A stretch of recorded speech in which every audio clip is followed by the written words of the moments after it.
За, хуулийн хэрэгжилтийг хойшлуулахыг дэмжиж байгаа. За, шалтгаанууд. За, эндээс үндэслээд асуулт асуунаа. За, сая бид нэр ингээд энэ хар хорим хотын хууль улсын хуулиар баталсан. За, Хүннү хот гээд бас ингээд баталсан. За, өмнө нь бас бид нэр Ариу Сити гээд ярьж ирсэн, Майдар хот гээд ярьж ирсэн. Их олон хотууд босох нэ. За, энэ хотууд босохтой зэрэгцээд ер нь одоо байгаа Улаанбаатар хотын хөгжил 2040 он хүртэлх боломж болцоо чадвах эрсдэл гээд бид нар ярилцсан. Тэгэхээр нэгэнт энэ хууль нэг жилээр хэрэгжилт нь хойшлож байгаа юм бол энэ хууль батлагдсанаас хойш дахиад энэ олон том зорилтууд, хотуудын энэ хуулиуд гараад ирсэн учраас эрэг хооронд нь уялдуулах зайлшгүй шаардлага гарч ирж байгаа. Одоо ингээ хар хорин гингүүт чинь болвол зөвхөн дид бүтцэн гэхэд л ойролцоогоор 5 тэрбум Америк доллараар үнэлэгдэнэ гэсэн юм ерөнхий төлөвөө гараад байгаа байхгүй. Тэгэхээр одоо байгаа энэ нөгөө томоохон суйрангуудтай ер нь хүн ам олноороо орсон суудаг газрыг хот гэж үзэх үү?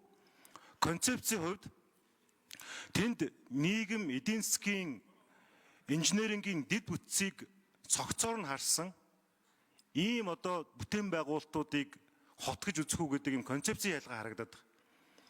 Ихэнх хүмүүс хот гингүүт одоо шилбэл Улаанбаатар хот гэдэг юм энэ хүрээндээ бодоод байгаа бол бид нар дараагийн одоо 20, 30, 40, 50 жилийн алсын хараатаагаар энэ хуулийг бас хэрэгжилтийг хойшлуулж байгаа бол дахиад авч үзэх шаардлагатай юм байна гэж үзэж байгаа. Тухайлбал алсын хараа 250 хөтөлбөрт бол хар хорныг 2050 он гэхэд бол нийслэлийн чиг баримжаатай хот болгон хөгжүүлнэ гэж заасан байхгүй юу? Энэ юу гэсэн үг вэ гэхээр одоо 2050 онд бол 50 он гэхэд буюу 25 жилийн дараа гэхэд бол хар хорин бол Монгол улсын нийслэл байх юм байна гэсэн сэтэл ойлголтыг өгж байгаа юм. Өөрөлдвөл чиг баримжаатай гэсэн. Тэгэнгүүтээ одоо хуулиндаа болохоор энийг бол сая батлсан хуулиндаа тусгаагүй багт шít. 2040 он хүртэлх нийслэлийн бодлогын бичиг баримт дээр нэмэхэд дахиад нийт 11 бодлогын бичиг баримтанд тулгуурлаж улсын хурал шийдвэр гаргаж байгаа юм. Тэгэхээр одоо байгаа эрсдэл, зовлон жаргал, ирээдүйд учирч болох зовлон жаргал энэ бүх зүйлийг ингээ харилцан динамиктай судалж оруулах зайлшгүй шаардлагатай гэж хараад байгаа.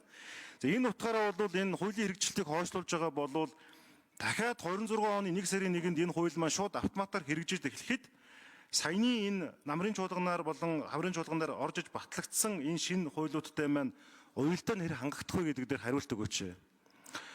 Зайлшгүй одоо уялдаа нь хангагдана гэж үзэж байна уу? Эсвэл энэ уялдаа хангагдахгүй өөрөлдвөл зохицуултын хувьд бол бид нар дахиад сайжруулах шаардлагатай гэж үзэж байна уу? Хэрвээ тэгэж үзэж байгаа бол бид нар бас энэ хуулиа дахиад задлаад энэ одоо байгаа болон ирээдүйд бий болох тулгамдах асуудал бэрхшээлүүдийг нь цогцоор нь хараад 26 оны 6 сарын 1-ээс өмнө бид нар бас энэ дээр дахиад авч үзэх зайлшгүй шаардлага байна. Тэгэхээр ажлын хэсгээс асуухад хоёр асуулт. Нэгдүгээрт нь бол бид энэ хууль эрх зүйн хувьд бол энэ одоо бас сая баахан нэмээд хотын хуулиуд гаргацсан энтэйгээ ингээд уялдуулах яг тэр боломж нь ямар байгаа юм бэ? Эндээ болохоор мэдээж энэ инженерингийн дид бүтц, нийгэм эдийн засгийн дид бүтц, дээрээс нь тэр эрүүл мэнд боловсрол гээд цогцоор нь харах шаардлагатай болчиход байгаа юм. За одоо бол прагматик яаж яваад байна гэхээр бүсүүдийн чуулган гэж засгийн газар хуралдаад байна. Улаанбаатараас гадна 6 бүс гээд байна. Тэгээ энэ бүсийн одоо хурал чуулганаар дамжуулж тэнцээ хөрөнгө оруулалтын шийдвэрүүд гараад байгаа. Энэ бас эрүүл биш тогтолцоо байхгүй юу? Заавал нэг тэнд бүсдэр хурал очиж, засаг очиж хуралдаж асуудал шийддэг биш.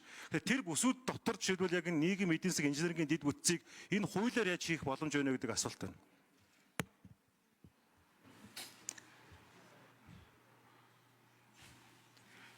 За, дөрвөн тамирын энэ дээрээс хотын дарга 9 цаг дарга Улаанбаатар хотын захирагч Гишгэгийн Нямбаатар. За, Эрдэнэ улс гишүүний асуултанд хариулъя. Хот тосгоны эрх зүйн байдлын тухай хуулиар 2000-аас доошгүй хүн амтай суурьшил бүхий газрыг тосгон гэж нэрлэж байгаа. За, 30,000-аас дээш 100,000-аас доош хүн амтай хот суурин газрыг орон нутгийн зэрэгэлдээ хот гэж томьёолсон. За, 100,000-аас дээш хүн амтай байхаар төлөвлөсөн хот суурин газрыг улсын зэрэгэлдээ хот байна гэж томьёолж байгаа. Тэгэхээр бид нар дахиад би нөгөө яриагаар орно. Энэ засаг захиргаа нутаг дэвсгэрийн нэгжийн чигүүрэг, хот суурингийн чигүүрэг хоёрыг бид нар энэ хот тосгоны эрх зүйн байдлын хуулиар заагалж өгч байгаа. Таны саяны асуусан асуултанд хот тосгон болсноор ямар давуу талтай юм бэ гэдэг. Тэгэхээр бид нар хот суурин болсноор нэгдүгээрт хотын татвартай болно. Хоёрдугаарт хот суурин болсноор хотын дэд үтсийн сантай болно, инженер хангамж төлөвлөлтүүдтэй болно гэсэн ийм одоо том зорилт тавьж байгаа. За хар орон хотын эрх зүйн байдлын тухай хууль, Хүннү хотын эрх зүйн байдлын тухай хууль бол одоо хэдийн үйлчлээд эхэлсэн явж байгаа.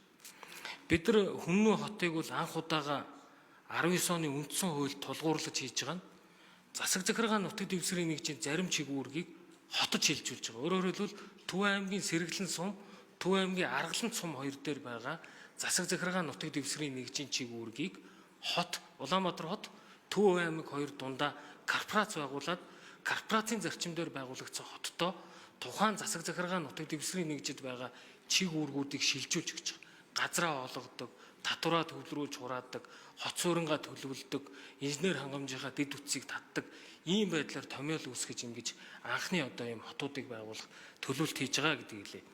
За дээр нь ер нь бид нар энэ сумын төвүүд ч тэр аймгийн төвүүд ч тэр хуучин одоо суурьшил бүхий байсан энэ газруудыг хот тосгоныхон зохион байгуулалт руу шилжүүлэхгүй л хот тосгоны асуудал орхигдсон.